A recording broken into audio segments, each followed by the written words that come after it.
When did you want to decide to do RMF? It was just the easiest thing you could find, or what? So I'll tell you this. So I had lost my job when I was a project manager. I had lost my job. This is during the pandemic. Mm-hmm. So I didn't have anything. I was living at my time. I was living there with my ex. And she was working, getting the money. I ain't gonna lie, she was paying the bills. I'm at home looking crazy. So you was going through insecurity. Yeah, you was Lawrence. I was low. Yeah, I was going insecurity, all that, man. And I was like, laughing. And I always wanted to get into tech. But I'm gonna be honest with you. When I was in college, I didn't think people that look like you and me can get into tech. So I was already preparing to get into cybersecurity. I got to Security Plus. I got my master's. I just couldn't get a job. And then I didn't know at the time. So I started applying to like 100 jobs. So I'm applying to 100, 200 jobs. And I kept, it get depressing. Imagine you at home and every time you wake up, you get like 5 rejections. Dope. Yeah, every morning. It's like we are impressed with your experience. We decided to go with other candidates. Yeah, it's just, and I was like, I just got one while we were sitting here. It's all right. And then my boy, he got a job. He was a cyber engineer. And then eventually he transferred to risk management framework. And I'm calling him every day. My boy Osaji, by the way. And I'm calling him every day. And I'm like, and he getting tired. At some point he stopped. You like, I don't want to talk to Chris no more. But he gave me a good advice. He said, Chris, because this is when he transferred to RMF. He's like, Chris, why don't you just focus in what you want to do? And I was like, focus in. Like, I thought cyber's everything. He's like, nah, bro, there's different roles. And I was like, okay. So I was like, okay, let me do, he said, Chris, do RMF. I bet you get a job quickly.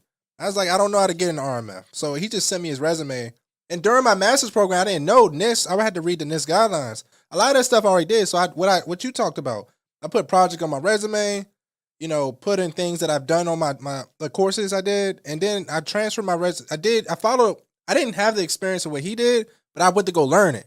So guess what? I tailored it to that and I tailored it to the help desk. Once I tailored it, man, I started getting hella jobs, man. I'm sorry for cursing. I don't know. You good? Yeah. So I started getting a lot of jobs. So then that's when I started getting more. And then I would start doing the interview process like what you talk about.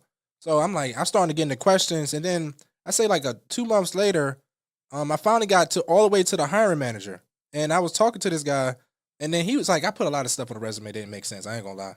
So he was like, he started asking me. I just listened. I said, listen, bro. I just told him straight up, listen, I don't know what you talking about, bro. But listen, if you hire me, I don't know a lot of this stuff, but I promise you I'll come every day. And at the time, nobody wanted to come in the office. He said, I'll come in, and this is during the pandemic. So I would do whatever I have to do to get in this position.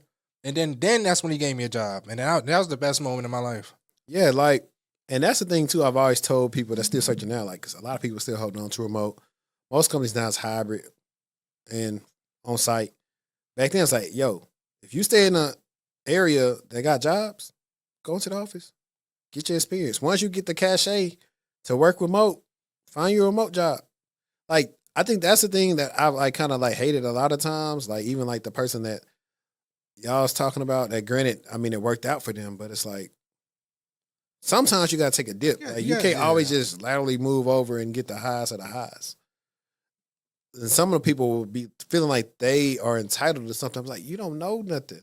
Yeah. Take what you can get sometimes. And when I say we can get, at least if it pay your bills. Now, if it don't pay your bills, by all means, I understand. But if it can pay your bills and you got to maybe cut back on some stuff you don't need, do that for a little while, stay down, and you'll come back up. But a lot of people don't want to do that. Yeah, even when I first started this role, I was only making $75K.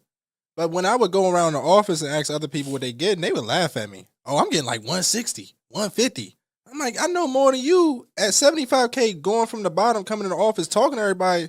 So it's going to eventually come. So you got to start from the bottom first. And that's why I tell people. But you know what? I never asked no. I mean, I only have one friend that I work with. We work together 3 different companies. Other than that, I don't really ask people what they get because I kind of know what's in the range based on what the job's posted range is.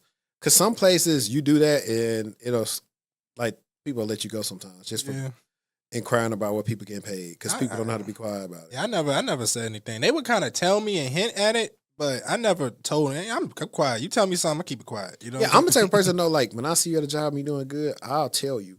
I had a person I was working with before. So she was actually a girl, and I was mad that they didn't pick her up to be full time.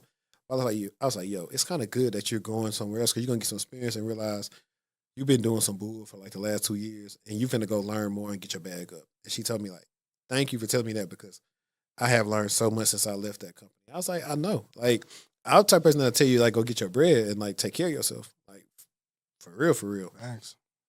So That was back in, I think you was doing CSRA joint in what, like 2018? Yeah, 28. There's a minute ago. Man, this is wow. I gotta go check my own. I checked it. Listen. I gotta go. Dang, I work for CSRA. I work for another company. I don't want to mention the current company I work for, but the current, I worked at some company. That was like 2018, 2017. I think I've been in cyber for 5 years since then. Though. Okay. Yeah.